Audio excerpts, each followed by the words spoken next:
भगवते वासुदेवाय। भगवते वासुदेवाय। नमो भगवते वासुदेवाय। नमो भगवते वासुदेवाय। नमो भगवते वासुदेवाय। श्री सद्गुरुनाथ महाराज की जय। अवधूत चिंतन श्री गुरुदेव दत्त। परम पूज्य श्री सद्गुरु संत ज्ञानेश्वर महाराज की जय।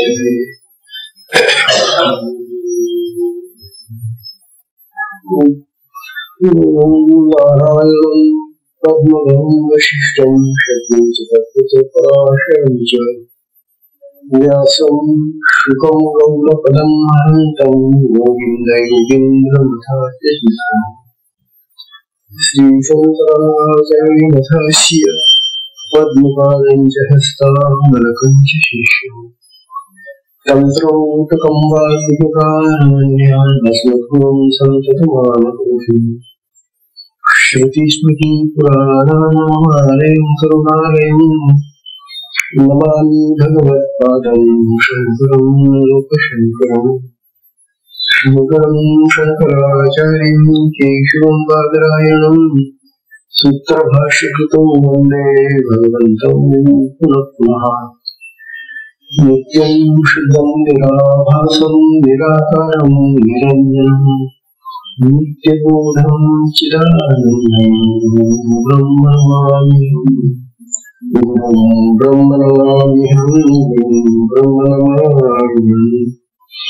ईश्वरं गुरुरात्मेति मूर्तिभेदविभागिनं व्योमवश्च व्याप्तदेहाय दक्षिणामूर्तये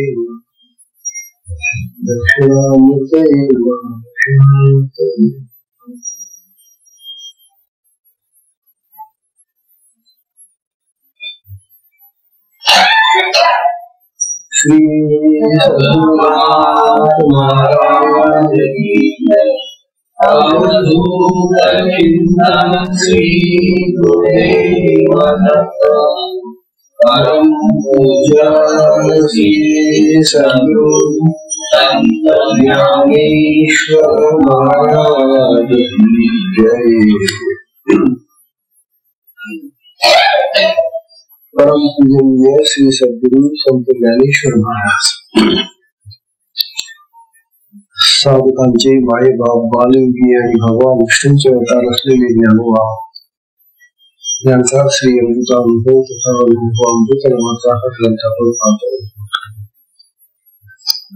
या ग्रंथाचं हे आश्वास वचन सुरू आहे। ज्ञानखंडन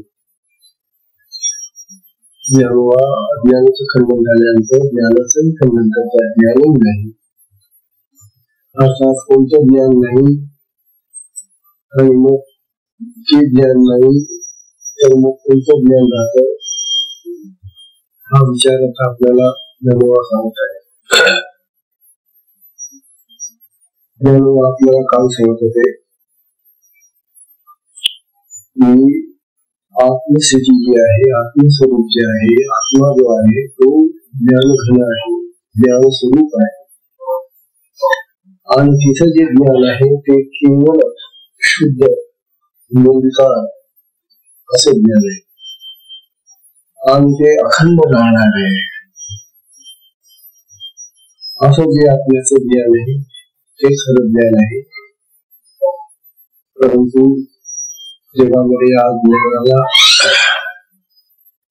या आत्मज्ञानाला कोणी ओळखत नाही आणि हे जे लौकिक ज्ञान आहे, जगातील विषयांचं ज्ञान आहे, पदार्थांचं ज्ञान आहे, हे ज्ञान म्हणून सध्या ज्ञान म्हणून त्याला शिकलेले आहे आता जन्माकाळच्या सांगले आठावरी गुरुगाये नानंद उवाये ते अनु मोसमाये अंभावाये आजची चौथी मुली आहे. या चौथ्या मुलीमध्ये धन्यवाद आत्मस्वरूपाचं वर्णन करताय. अहो आत्मपणी संत स्वसंयुक्ती न घसरतो अंगी लागलेल्या नको कैवल्यही ही गुरु आहे. यामुळे जणू आपल्याला त्यांचं आत्म्याचं जे स्वरूप आहे ते समजले. जणू म्हणतात अहो आत्मपणी न संत हे जे आमचं आत्मपण आहे जे आत्मस्वरूप आहे हे न संत संत म्हणजे ते मर्यादित नाही, तो मर्याद आहे. या आत्मस्वरूपाला मर्यादा नाही, अमर्याद आहे. आणखी कसं होते स्वसंयुक्तीने घसरतो म्हणतात ही जी स्वसंयुक्ती आहे. स्व म्हणजे आत्मा, संयुक्ती म्हणजे ज्ञान जाणीव. ही जी आत्म्याची जाणीव आहे, आत्म्याचं जे ज्ञान आहे ते न घसवतो म्हणजे त्याचं कधीही घर्षण होत नाही, म्हणजे ते कधीही कमी घासलं जात नाही. घासून घासून नसून जाताना. पण आत्मस्थिती ही कशी स्थिती आहे की ती कितीही या जगाच्या कारणासाठी जरी लागली तरी तिच्यामध्ये काही न्यूनत्व निर्माण होत नाही.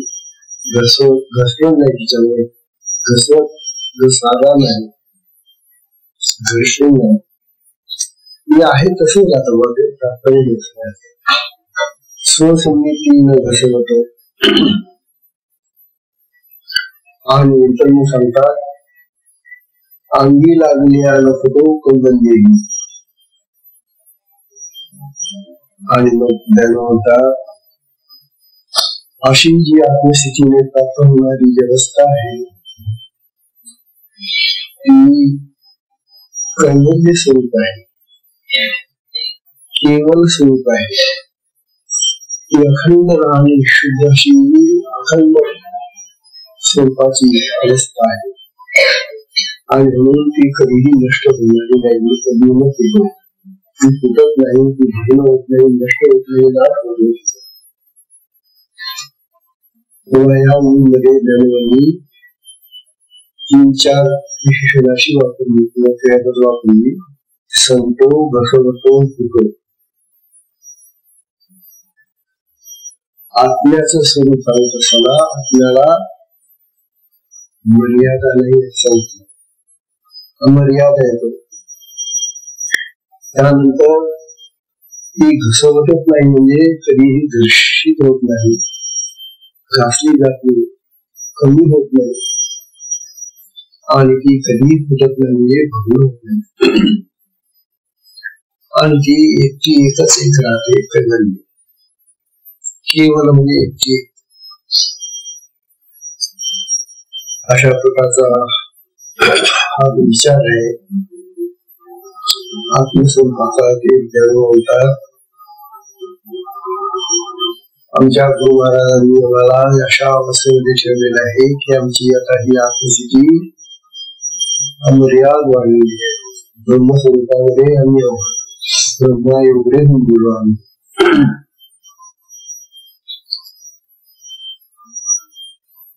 ते जे ज्ञान आहे ते ज्ञान कधीही कमी होणारं ज्ञान आहे. आणि त्या ज्ञानाला भग्नता नाही, द्वैत नाही, माहिती नाही. अशा प्रकारचा हा अनुभव जो आहे हा प्रत्येक साधकाला यावा.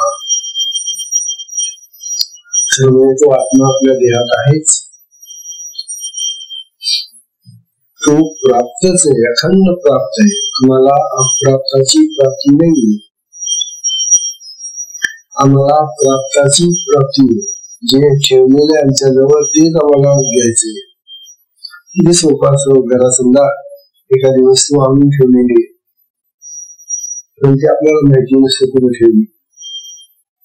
मग आपण जेव्हा आता ती वस्तू घेऊन दुसरी मग आपण शोधत होतो दिसत असतो. तसा हा आत्मा आपल्या जन्माच्या पूर्वीपासून आपल्या देहामध्ये आहे, परंतु तो कुठे कसा काय याचा पत्ताच नाही. आणि त्यामुळे तो आमचा हरवलेला सारखा वाटतो. वास्तविक तो हरवलेला नाहीये, आम्ही त्याला हरवलेलो असं हे चुकावणूक झालेली. अशी जेव्हा आत्म्याची आणि आमची चुकावणूक होऊन जाते, आम्ही म्हणजे ते सोडून आत्म्याला विसरून जातो आणि त्याला शोधत नाही. ही जी चुकावणूक आहे ही जण म्हणतात ही आपल्याला जन्ममरणाच्या चक्रामध्ये घेऊन जाते. अखंड जन्ममरणाचं हे सगळ्याशी लक्ष जाणं येणं होतं. तेव्हा ह्या चक्रातून सुटण्यासाठी हे जे आपल्याला आम्ही जे विसरलेलो आहोत तो आत्मा आम्हाला शोधून काढला पाहिजे. आहेच तो देहामध्ये, फक्त त्याचं स्वरूप आम्हाला प्राप्त व्हायला पाहिजे.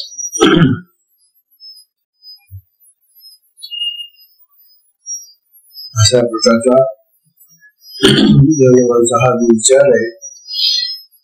तो विचार ज्ञानोबांनी या अमृतांगावरून सांगून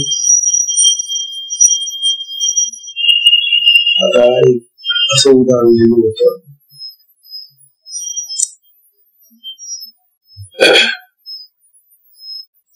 आपण समजा एखाद्या देवट्याकडे जातो, आपल्याला काहीतरी दुखणं झालं.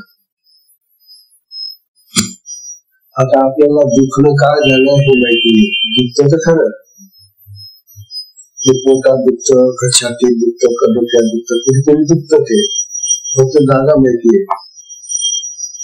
कोण ते कशाने का दुखतं हे काय माहिती.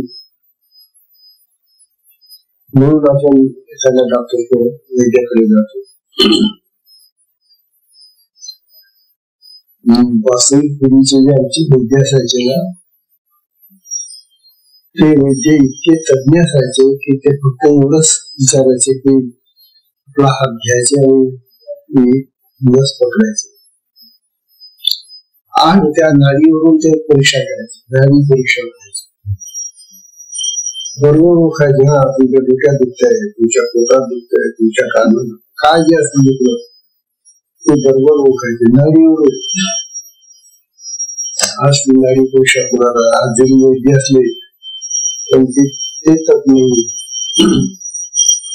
ते आपल्याला विचारतात, हा तुम्हाला काय होतं.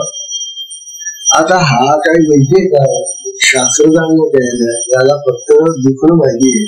दुखतं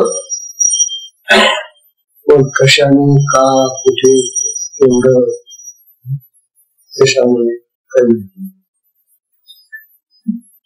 मग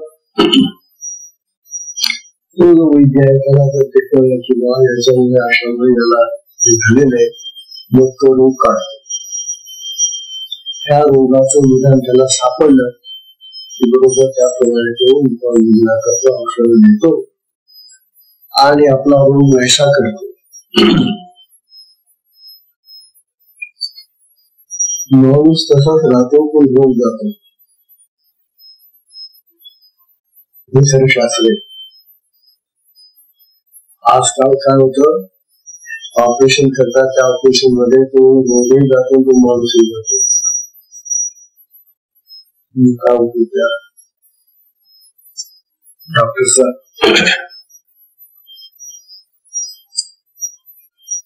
तेव्हा आपलं जे ज्ञान आहे, आता लौकिक ज्ञान, जगाचं ज्ञान किंवा आम्ही जे ज्ञानी आहोत हे जे ज्ञान आहे या ज्ञानामध्ये दोष आलेले, दुखणं आलेले. जसं शरीरामध्ये दुखून येतं आणि वैद्याकडे जावं लागतं आणि ते वैद्याचे काम करतो, तसं आमच्या ज्ञानामध्ये दुखणं म्हणजे दोष आलेले. आणि ज्ञानामध्ये दोष जर आला, ज्ञान होता, तर हे दोष काढले गेले. ज्ञानाचे जर दोष काढले गेले नाही तर ते दोषयुक्त जे ज्ञान आहे ना, ते मग आम्हाला भ्रमित करतं, मोहित करतं, विकारी करतं, नाना प्रकारे आम्हाला फसवत होते. म्हणून आमच्या ज्ञानामध्ये असलेले जे दोष आहेत, त्या चुका आहेत ज्ञानातल्या, त्या शोधून काढून त्या दूर केल्या गेल्या पाहिजे. मग आता कशाने काढता येईल? आम्हाला तर काय माहिती नाही आमच्या ज्ञानामध्ये काय चुका आहे. ज्ञानाची चूक आम्हाला काही कळत नाही. ज्ञान तर हे आहे, आम्हाला कळतं, आम्हाला समजतं, पण जी समज आहे ती चुकीची. जी चुकीची समज आहे तो ज्ञानाचा दोष आहे, तो काढला गेला पाहिजे. आणि तो जर काढला गेला नाही तर तशी भ्रांती राहते, खूप भ्रम राहत. मग हे ज्ञानाचे दोष अनेक पद्धतीने काढता येतात. काही कर्मामुळे आलेले दोष असतात, चुकीचे कर्म करतो, जी कर्म आम्ही करू नये, जी कर्म केल्याने आमच्या ज्ञानामध्ये दोष येतो, आमची बुद्धी बिघडून येते, अशा कर्मामुळे येणारे दोष असतात. ते दोष काढले गेले, कर्माचे दोष जाणवतात. त्यांना मन होतात. कर्मामुळे मन येते, भान येते, तो मनदोष काढला गेला. काही दोष देवाची उपासना केल्याने जातात. भगवंताची पूजा, अर्चा, पारायण, भक्ती, नाना प्रकारे उपासना आहे. उपासना ही अखंड करावयाची गोष्ट आहे. त्या उपासनेने दूर जातात. उपासनेने विक्षेप जातात. विक्षेप म्हणजे त्या चुकीचा समजुती अशात आपल्या देवाबद्दलच्या अर्थात जातात. म्हणून उपासना करावी देवाची. नंतर आवरण आलेलं असतं, झाकलेलं आवरण, काही दोष आहे. तो आवरण काढला गेला पाहिजे. तो मसा जो काय दोष ज्यामुळे झाकलं गेलेलं आहे आमचं ते ज्ञान, ते काढलं गेलं पाहिजे. ज्ञानामध्ये फूट पडलेले, हे बरोबर का ते बरोबर का ते बरोबर. ज्ञानामध्ये फूट पडली म्हणजे काय, आम्हाला हेच काही कळत नाही की आपण हे करतो, हे बरोबर आहे का ते बरोबर आहे का ते बरोबर आहे. ही अशी भिन्नता निर्माण होत जाते. काय करावं हे सुचत नाही. आणि जे करायला जावं तिथे काहीतरी फसून जातात. अरे राम राम, काय चुका होता. ही जी भिन्नता आहे, हा परिच्छिन्नपणा आहे ज्ञानातला, भिन्नता आहे. हा दोष केला पाहिजे असं ज्ञान म्हणतात. अशा तऱ्हेनं हे सगळे दोष काढायचा उपाय काय? आपण जे उपाय दिलेले आहेत, कर्म करा, शुद्ध सात्विक कर्म करा, निष्काम भावनेने कर्म करा, त्यानंतर उपासना करा. आवरण काढण्यासाठी हे जे आवरण आहे त्या आवरणाला समजून ते आवरण बाजूला करा. परंतु आता मुख्यतः हे सगळे जे दोष आहेत हे ज्ञानाचे दोष काढण्यासाठी गुरु प्रदत्त साधन जे आहे तीच महत्वाची. साधनेने आपल्या अंतःकरणाची शुद्धी होते. आणि अंतकरणाची शुद्धी झाली की मग हे सगळे दोष कमी व्हायला लागतात. म्हणून ज्ञानातले दोष बुद्धीतले घाल काढले असं म्हणून आपल्याला सांगता येईल. आत्माचा स्वभाव आहेच आहे. ते दोष निघून गेले की मग आपल्याला त्या आत्म्याकडे जाताना कुठलाही संशय नाही, शंका नाही, संदेह नाही. पण हा एक मोठा अडथळा असतोच आपल्याला. आपल्या मनामध्ये अनेक संशय राहतात, शंका असतात, संदेह म्हणतात त्यांना. या संदेहांनी शंकांनी आपल्या मनाला स्थिरपणा येत नाही, धीटपणा येत नाही. आपलं मन घाबरत असतं, संशय असतो, हे बरोबर येतं काय तरी समजे, त्यामुळे तो मनुष्य धीट होत नाही. म्हणून हे सगळे संशय दूर करण्यासाठी त्यांनी म्हणतात हे ज्ञानाचे मूळ बाजूला काढा तुम्ही आणि शुद्ध आणि चांगलं स्वच्छ ज्ञान असं प्राप्त करा आणि मग आत्म्याकडे जावा.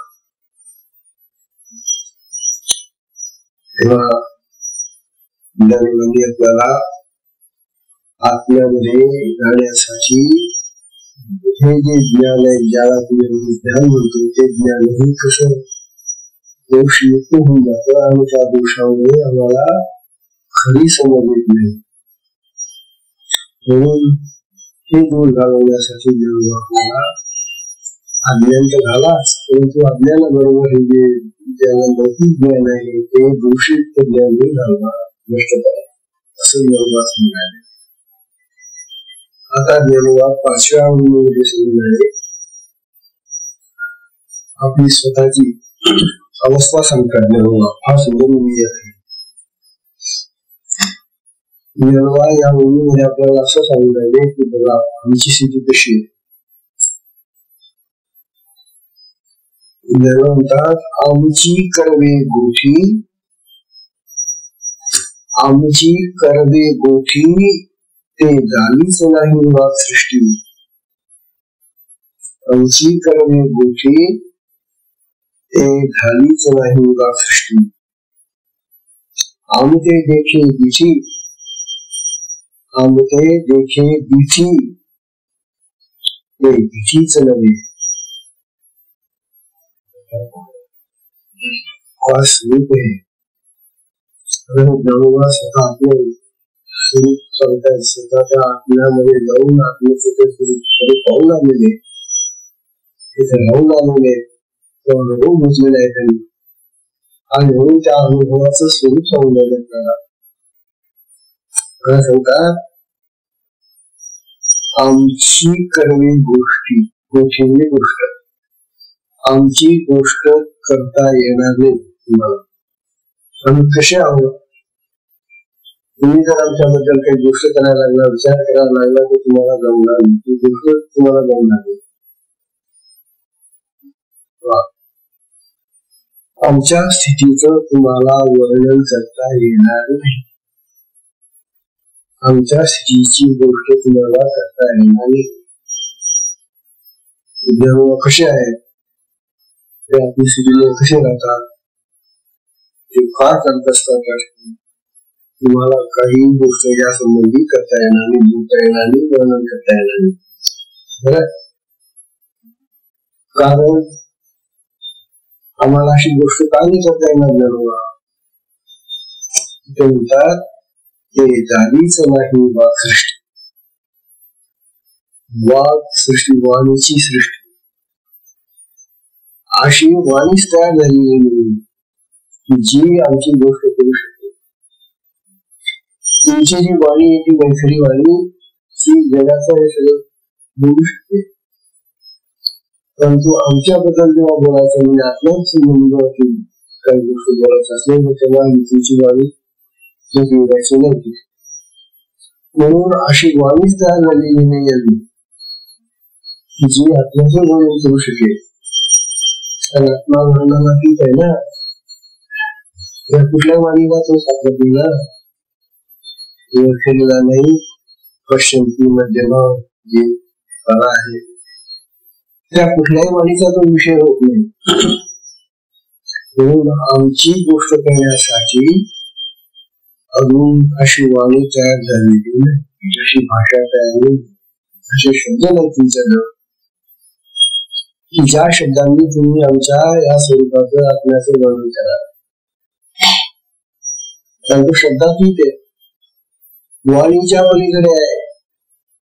असा जो आत्मा आहे त्याच्या संबंधी काय करणार तुम्ही, काय गोष्टी करा. आत्म्या संबंधी बोलता येत नाही. का बोलता येत नाही तर तुमचं जे बोलणं आहे ना, तुमची जी भाषा आहे ना, ती भाषा फक्त जगाच्या गोष्टी बोलू शकते. आत्म्याची स्थिती वर्णन करणारी भाषा तुमच्या जवळ नाही, जसे शब्द तुमच्या जवळ. म्हणून तुम्हाला आमची गोष्ट करण्याचं वर्णन करण्याचं सामर्थ्य नाही. आमुते देखे दिठी, दिठी म्हणजे दृष्टी. आम्हाला तुम्ही कुठल्या तरी दृष्टीने पाहाल. कोणत्या दृष्टीने पाहाल आम्हाला? आत्म्यामध्ये आहोत आम्ही, आत्मस्थितीत आहोत. त्या आत्मस्थितीमध्ये असलेल्या मला तुम्ही कोणत्या दृष्टीने पाहाल? तुमची जी डोळ्यांची दृष्टी ना, अरे ती दृष्टी तर अंधारामध्ये सुद्धा पाहू शकत नाही. मग त्या आत्मस्वरूपामध्ये असलेल्या मला कसं पाहू शकतो?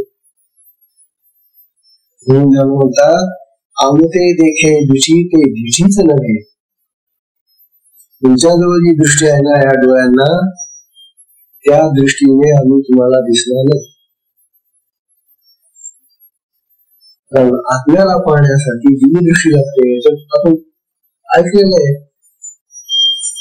भगवंतांनी अर्जुनाला जी दृष्टी दिली तेव्हा त्याला ते दिव्य पाहता आलं ना. तात्पर्य अशी दृष्टी तुमच्याजवळ नाहीये की ज्या दृष्टीने तुम्ही मला पाहू शकाल. म्हणजे तुमच्याजवळ बोलायला, गोष्ट करायला शब्द नाही, वाणी नाही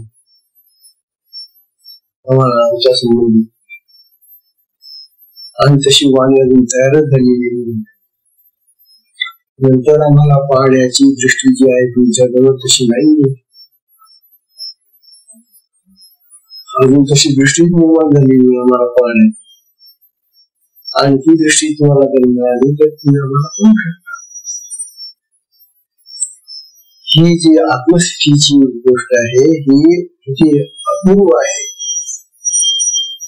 साधी गोष्ट नाही.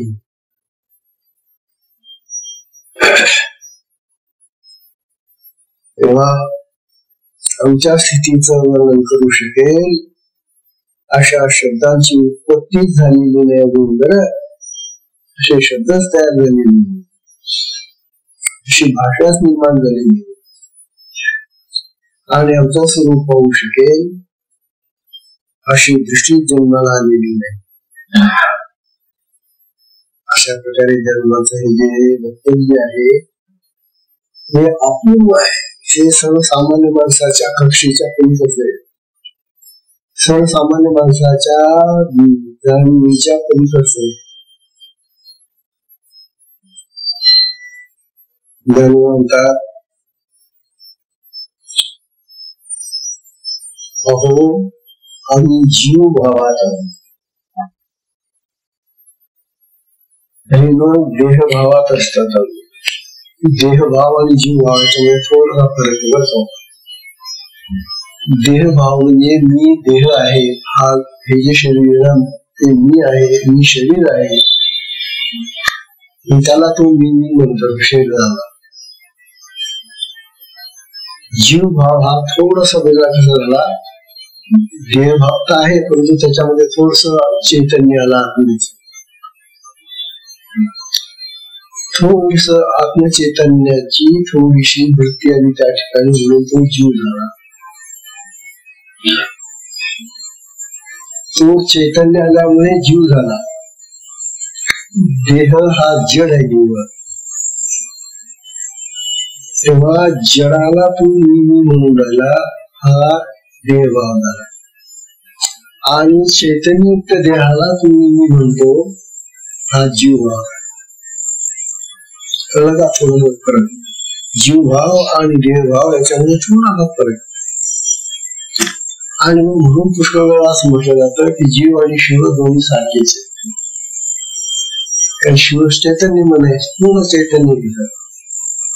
हा जीव आहे त्याच्यामध्ये थोडस चैतन्य आहे. आणि जो देहभाव आहे तो पूर्ण जडभाव आहे. अशा तीन भावामध्ये आपण राहतो. पण आपल्याला तो जो शिवभाव आहे तो आलेला नाही. कदाचित हा जीवभाव तरी चांगला आपला खंबीर आहे की नाही. आपण सर्वसाधारणतः सामान्य माणसं जी असतात ना ती देहभावात असतात. आता सगळे प्राणी पशु पक्षी जे आहेत ना ते देहभावात राहतात. ते स्वतःला आपला शरीर समजत असतात. त्या प्राण्यासारखं जड देहाला स्वतःला मी समजणं हा देहभाव आपल्याला सांगून राहिले. तुम्हाला देहभाव तर सोडावाच लागेल पण जीवभावही टाकावा लागेल. आणि मला त्या आत्मचैतन्याकडे जाता येतं. तो शिवभाव आहे. शिव म्हणजे भगवान, आत्मभाव आहे तो. तेव्हा ज्ञान आपल्याला आता या ज्या गोष्टी आहेत ना या सांगत असताना एक गोष्ट स्पष्ट होते की जी माणसं देहालाच मी मी मी मी मी मी म्हणत जगत असतात ती माणसं प्राण्यांच्या स्तरावर असतात, जनावरांच्या लेवलला असतात. त्यातल्या त्या जीव भाव ज्याला आला तो साधारणतः वर येतो. आणि नंतर मग तो जीव भावही टाकून जेव्हा तो शिवभावात येतो, आत्मभावात येतो, तो खरा ईश्वर भाव आहे, तो खरा आत्मभाव आहे. तेव्हा आपण सर्वसाधकांनी आता देहभाव सोडला पाहिजे, जीवभाव टाकला पाहिजे आणि शिवभावावर यायला पाहिजे, आत्मभावावर आपण यायला पाहिजे. आपण नेहमी असं म्हणायचं की मी आत्मा आहे, मी ब्रह्म आहे, मी आत्मा आहे, मी ब्रह्म आहे, मी देह नाही, मी देह नाही, मी देह नाही. अरे नुसतं म्हणणं वेगळं आहे, परंतु प्रत्यक्ष अनुभवणं महत्वाचं आहे. म्हणायला काय आपण पटकन बोलू मी देह नाहीये, मी आत्मा आहे, पण म्हणण्याने काय होत नाही. म्हणून त्याचा अनुभव घ्यायला पाहिजे, अनुभवला पाहिजे. अनुभवाकडे चला, अनुभव महत्वाचा आहे. म्हणून ज्ञान आणि अज्ञान जाऊन जे मूर्त ते जे ज्ञान आहे ते विज्ञान आहे, विशेष ज्ञान आहे. आणि ते विशेष ज्ञान म्हणजे आत्म्याचं ज्ञान. त्या विशेष ज्ञानाकडे आपण जायला पाहिजे. ते विशेष ज्ञान म्हणजे विज्ञान जे आहे ते आम्हाला प्राप्त व्हायला पाहिजे. हा सगळा खटाटोप ज्ञानबंधा एवढ्यासाठी करावा लागतोय की त्यांना जे प्राप्त झालेले ते आमच्या सगळ्या शिष्यांना, सगळ्या भक्तांना, सगळ्या साधकांना प्राप्त व्हावं, नाही का, अशी त्यांची कळकळीची इच्छा आहे. फार दयाळू आहेत. खळाची व्यंकटी सांगतो त्या सत्कर्मी रती मानव, नाही का, त्याच्यात पसायला म्हणून राहिले. त्या खळांची म्हणजे दुष्टांची व्यंकटी म्हणजे तो दुष्टपणा जाओ त्यांना का लागो, त्या सत्कर्मी रती मानव, चांगल्या कर्मामध्ये आवड निर्माण होत. आता हे चांगलं कर्म म्हणजे आत्म प्राप्तीचं कर्म जे असेल ते चांगलं कर्म असं ज्ञान होत आहे. तेव्हा अशा प्रकारच्या या त्यांच्या स्थितीचं वर्णन त्यांनी आपल्याला या 5व्या ओळीमध्ये सांगितलं की मी कसा आहे, मी असा आहे की आमच्या स्वरूपामध्ये द्वैत नाही, दोन नाही, अर्थात आत्मा आणि मी आता एक होते. आत्म्यामध्ये द्वैत नाही. आत्म्यामध्ये जेव्हा द्वैत नसन, एकरूप जेव्हा आत्म्याशी अनुभव झालेला असतो त्यावेळेला त्याचं वर्णन करण्यासाठी कुठलाही शब्द नाही. कारण आत्म्याचं वर्णन करता येत नाही. आत्मा हा शब्दांच्या पलीकडचा आहे, वाणीच्या पलीकडचा आहे. असं असल्यामुळे ज्ञानवंतात माझं वर्णन करू नाही शकणार. कारण अशी वाक्सृष्टी म्हणजे अशी भाषा तयार झालेली नाही. मग आम्हाला पाहू शकेल का तुम्ही, तर ते नाही शकेल. कारण पाहणारी तशी दृष्टी तयार झालेली नाही. अरे तुम्ही साधे आकाश आणि वायू हे सुद्धा पाहू शकत नाही. पाहता का? आकाश पाहता का तुम्ही? आकाश नाही पोकळी, ते निळा आकाश नाही, ही पोकळी आकाश ती कुठे दिसते आम्हाला? पोकळी कुठे दिसते का? वायू हवा ती कुठे दिसते आम्हाला? हे साधे जे पंचमहाभूतातले प्रकार आहेत ते सुद्धा आम्हाला दिसत नाही. आत्मस्वरूपाची ती जी स्थिती आहे ती कशी काय दिसेल आम्हाला? ती जी चैतन्य घनाशी दृष्टी आहे ती निर्माणच निघाली आम्हाला. तेव्हा ब्रह्म कसं दिसेल हे जाणवून. मनुष्याच्या दृष्टीला पडणारे विषय जे आहेत ते जड आहेत. जड पदार्थ चटकन त्याला दिसतात, हे तर खरं आहे. आता ही वाटी ना जड आहे, पटकन दिसते. ही साखर ना पटकन दिसते, पण या साखरेची जी गोडी आहे ना ती दिसत नाही.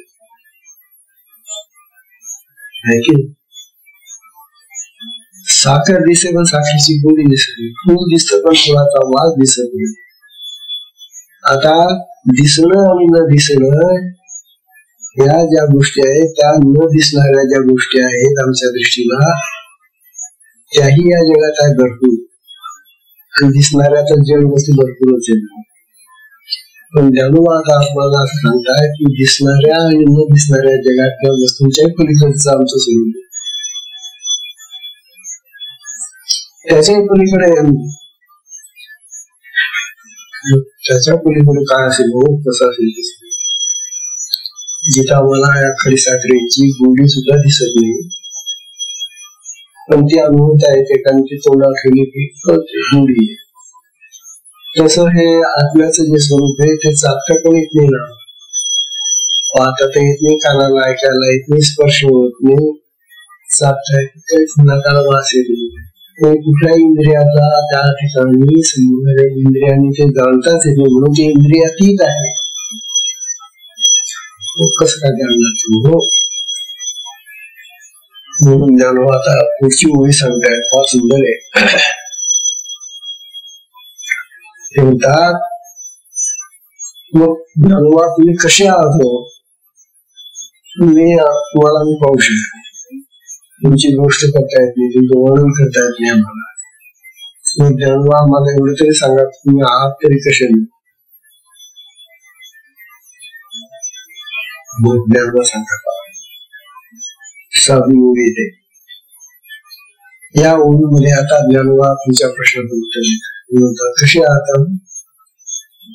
आमुते करुणी विखो, आमुते करुणी विखो, भोगू शके पारखो, ते आमुते न देखो आम्हीपणे, तही आमुते न देखो आमुतेपणे आम्हीपणे. यामध्ये आता ज्ञानोबा आपल्याला स्पष्ट सांगताय आम्हाला विषय करून कोणीही पाहू शकत नाही, कारण आमच्या दृष्टीला विषय लागतो. जसा ती वाटी म्हणजे विषय झाला. आता हे सगळं जे आहे चित्र हे फोटो वगैरे हे सगळं विषय येते, दृष्टीला विषय लागते आणि तो विषय दृष्टीनं जाणता येतो आम्हाला. परंतु ही जी स्थिती आहे ज्ञानोबाची, ही जी स्थिती आहे ती कोणीही तिला विषय करून पाहू शकत नाही, जाणू शकत. आपल्याला विषय करता येत नाही तो विषयातीत आहे. बाकीचे सगळे जगातले पदार्थ विषय होऊ शकतात आमच्या दृष्टीचे, जाणण्याचे, आमच्या ज्ञानेंद्रियांचे ते विषय होऊ शकतात बाकीचे. परंतु हा आत्मा इतका विचित्र आहे की तो कुठल्याही इंद्रियांनी जाणता येत नाही. बाहेरची इंद्रिय तर जाऊ द्या, डोळे, कान, नाक, इंद्रिय तर जाऊ द्या, परंतु मन, बुद्धी, चित्ताने ही जी चार अंतःकरणाची इंद्रिय ना, ती सूक्ष्म इंद्रिय. ही बाहेरची इंद्रिय जड आहे थोडीशी, परंतु त्या कुठल्याही जड अथवा सूक्ष्म कुठल्याही इंद्रियांना तो आत्मा कळत नाही, सापडत नाही. मनाला कधीच पाहता येत नाही, बुद्धीनं तो जाणता येत नाही, चित्ताला तो समजत नाही, आमचं तिथे निष्ठ करणे.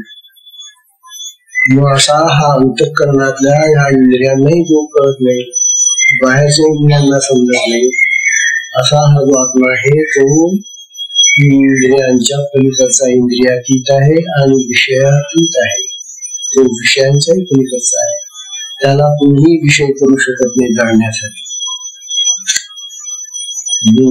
पाहत आहे आमटे करून विषय, विको म्हणजे विषय, आम्हाला विषय करून भोगू शके पार, आम्हाला विषय करून आमचा भोग घेईल कोणी, असं शक्यच नाही. तेव्हा आत्मा कुणालाही विषय करून भोगता येण्यासारखा नाही. आपल्याला वाटलं बा आपल्यामध्ये सुख आहे ना, मग चला ते सुख भोगूया आपण. आत्म्याला विषय करू, आपल्याला तो विषयच करू शकत नाही, कारण विषय करण्यासाठी तुमच्याजवळ कुठले साधन नाही.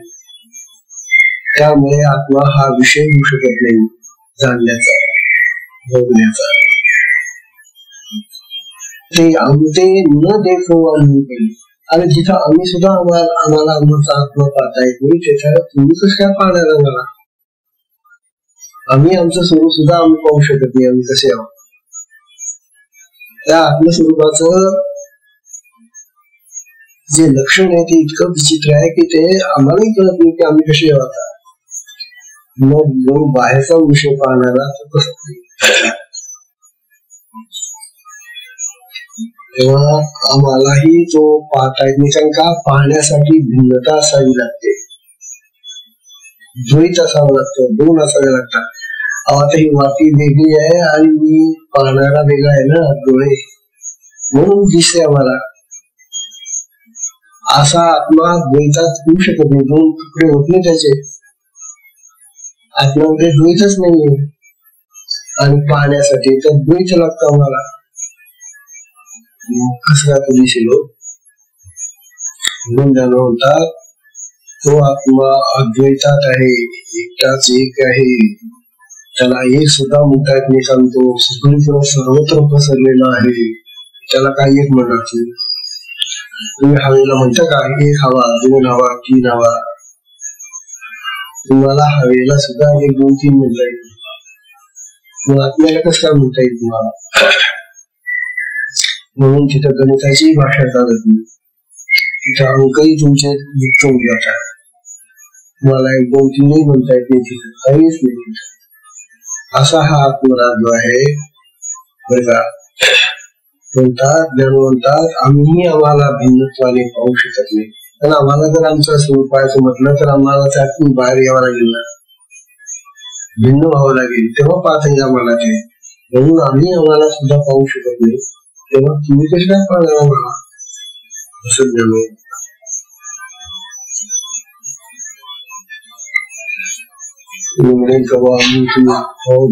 आम्ही तुम्हाला ध्यान पाहून आहोत, बारकाईनं पाहून आहोत. तुम्ही त्या अवस्थेमध्ये आहात तर त्याला पाहण्यासाठी आम्ही अगदी सूक्ष्म दृष्टीने पाहून आहोत, भिंग लावून आहोत, दुर्बीण आणून आहोत. काही उपयोग नाही. तुमची दुर्बीण, तुमचे भिंग, तुमची यंत्र, तुमचे चष्मे आत्मस्थितीला पाहू शकत नाही. हा, तुम्ही जगात पाहणार नाही, या जगाचं दर्शन घ्या, पण आत्म्याला नाही पाहू शकत. आत्मा कुठल्याही यंत्राने किंवा डोळ्यांनी पाहता येणारा विषय नाही. बरं, अशा प्रकारचा हा आत्मा लक्षण आहे.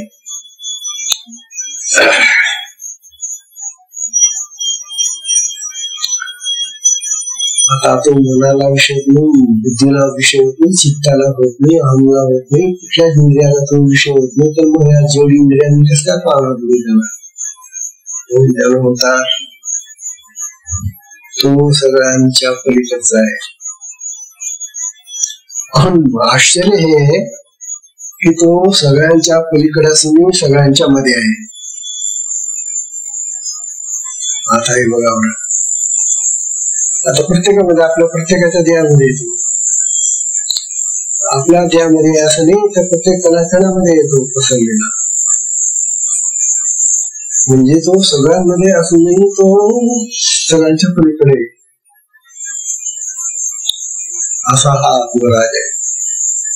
आहेत आमच्या देहामध्ये, परंतु आमच्या देहामध्ये असूनही आम्हाला तो आता येत नाही, त्याचा भोग घेता येत नाही, त्याच्यामध्ये जाता येत नाही.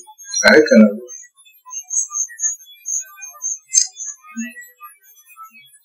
आता तो कसा आहे त्याच्या संबंधी आणखी कोणाचे शंका. 7वी ओवी येते. ह्या 7व्या ओवीमध्ये त्या ज्ञानोबा आणखी त्याचं एक लक्षण सांगतात. प्रगटो लपो न लाहो, प्रगटो लपो न लाहो, येथे नाही नवलाओ, येथे नाही नवलाओ. परी कैसे विपावो असण्याचा, परी कैसे विपावो असण्याचा.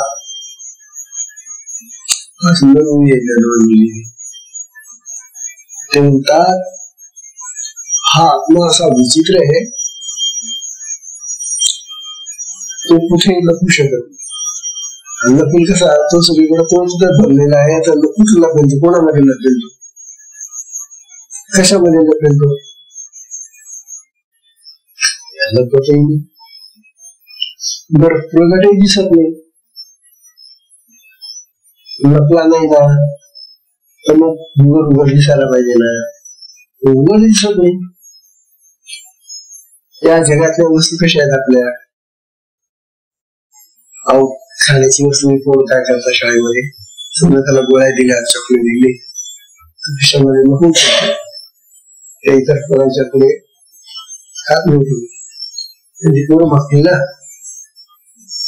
म्हणून तो लपून ठेवतो. म्हणजे बाहेरच्या सगळ्या वस्तू आपल्याला लपवता येतात.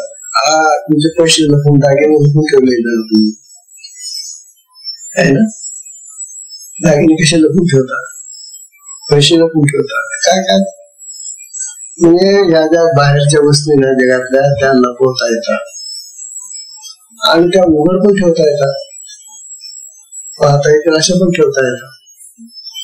म्हणजे लपवणं आणि प्रगट करणं, दाखवणं ही जगातल्या वस्तूंच्या बाबतीत शक्य आहे.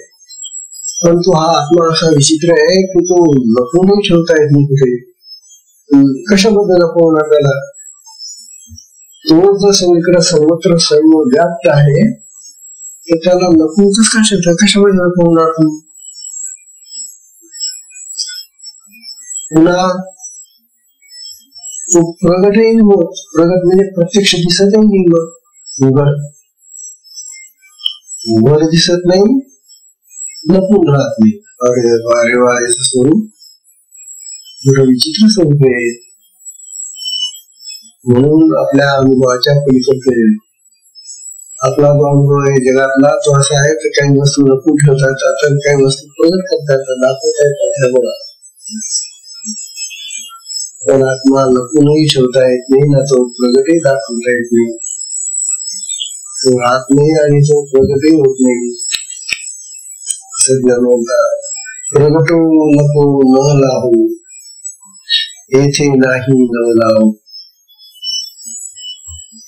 ज्ञानवंता प्रगट होणे किंवा लपणे त्याच शक्य नाही, संभव नाही. यात काहीच आश्चर्य नाही. नवलाव म्हणजे आश्चर्य. त्यात काय नवल आहे? तो लपणे राहणे प्रगट होत नाही. त्यामुळे काही विशेष नाही, नवल नाही असं ज्ञान म्हणतात. मग ज्ञान म्हणतात तरी कैसे लिपावू म्हणजे उपाय. मग कुठल्या उपायाने तो आहे हे समजावं असण्याचा. तरी कैसे लिपावू असण्याचा म्हणजे तो कुठल्या उपायाने आहे हे कसं कळावं आम्हाला. कारण तो लपून राहत नाही, तो प्रगट दिसत नाही. आणि मग आहे तो म्हणता आत्मा नाही का असं कसं म्हणतात. तो काय मग तो लपत नाही ना, प्रगट होत नाही. हे जाणवा हा तुमचा अनुभव आणखी आम्हाला काय वाटतं की आत्मा लपूनच राहिलेला आमच्या देहामध्ये. तो आम्हाला कधी दिसत नाही ना, तो आमच्या देहामध्ये राहतो. तो लपून आहे की नाही तो. अरे तो तुमच्या देहामध्ये का फक्त नाही, तो देहाच्या बाहेरही आहे. लपलेला म्हणाल का त्याला तुम्ही? आम्ही त्याला लपलेला का म्हणतो? कारण आमच्या देहात आहे म्हणून. देहामध्ये काही एखादी वस्तू ठेवलेली नाही. तो देहामध्ये सुद्धा समुद्र पसरलेला आहे. देहाच्या कणाकणामध्ये येतो. आपल्या देहाच्या कणाकणामध्ये तो आहे. आणि जसा तो देहामध्ये पसरलेला आहे तसा तो देहाच्या बाहेरही पसरलेला आहे. मग त्याला काय तुम्ही लपून ठेवला म्हणा? आमच्या देहामध्ये लपलेला आहे आत्मा. तुमच्या देहामध्ये असतो आत्मा. लपलेला नाही. मग दिसतो का? दिसतही नाही, उघडही दिसत नाही. लपलेला म्हणावा तर दिसला पाहिजे. आणि उघड म्हटलं तुम्ही लपता येत नाही.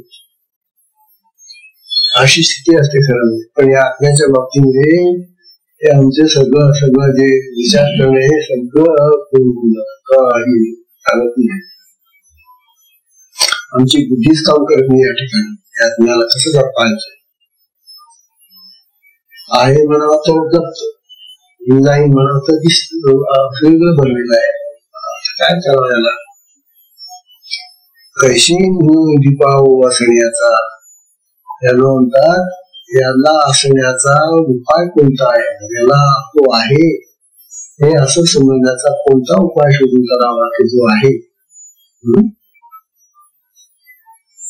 हा सुंदर ही त्याला म्हणतात ज्ञान हे जे आहे ना, आत्मा ज्ञान घन आहे. आत्म्यामध्येच ज्ञान आहे. बरोबर, हे गोष्ट लक्षात ठेवा. ज्याला ज्ञान तुम्ही म्हणतात ते आत्म्यामध्येच आहे. आणि तेच आत्म्याचं ज्ञान आम्हाला इंद्रियाच्या माध्यमातून या जगाकडे वाहताना वृत्तीच्या रूपाने वाहतो. वृत्तीच्या रूपाने वाहणारा जे आत्मज्ञान आहे, आत्म्याचं स्वरूप आहे, वृत्ती ज्ञान आहे, ते ज्ञान जगाकडे वाहतं. आणि म्हणून वस्तूंचं ज्ञान आम्हाला होतं. वस्तूंचं ज्ञान होण्यासाठी सुद्धा आत्माच पाहिजे. बरं, आता ही झाड आहे आणि ही वाटी आहे, ही वाटी वेगळी आहे, हिचं ज्ञान आम्हाला वेगळं होतं. ही झाड आहे, हिचं ज्ञान वेगळं होतं. पण हे कशाने होतं? मेलेल्या माणसाला जर आपण त्याला सांगेल का काय रे हो हे? काही सांगू शकत नाही. तात्पर्य आमच्यामध्ये तो आत्मा आहे, त्याचं चैतन्य आहे. ते चैतन्य डोळ्यात येतं, मनात येतं, बुद्धीत आहे, हातात आहे, सर्वत्र येते. आणि म्हणून त्या आत्मचैतन्याच्या ज्ञानाने आम्हाला या सगळ्या वस्तू कळतात, पाहता येतात, सांगता येतात. तो आत्मा जर नसता आमच्या ठिकाणी तर आम्हाला कुठल्याही वस्तूचं ज्ञान झालं नसतं. असा तो स्वतःही ज्ञान घन आहे आणि तो इतरांनाही ज्ञान देणार आहे. ज्ञान करून देतो, त्याच्यामुळे ज्ञान होतं आम्हाला. अरे मग थोडेसे ते उपकार तुम्ही त्याचे जाणार असं काय म्हणता? आणि उपकारने काय जाणं त्याचे असं मग तुम्ही स्वतःला काय समजता? आत्मा समजता का? तुम्ही स्वतःला देह समजता, जीव समजता. हा का आत्म्याचा उपकार फेडले? आत्मा असून मी आत्मा नाहीये असं म्हणता तुम्ही. आत्म्याला विसरून जाता.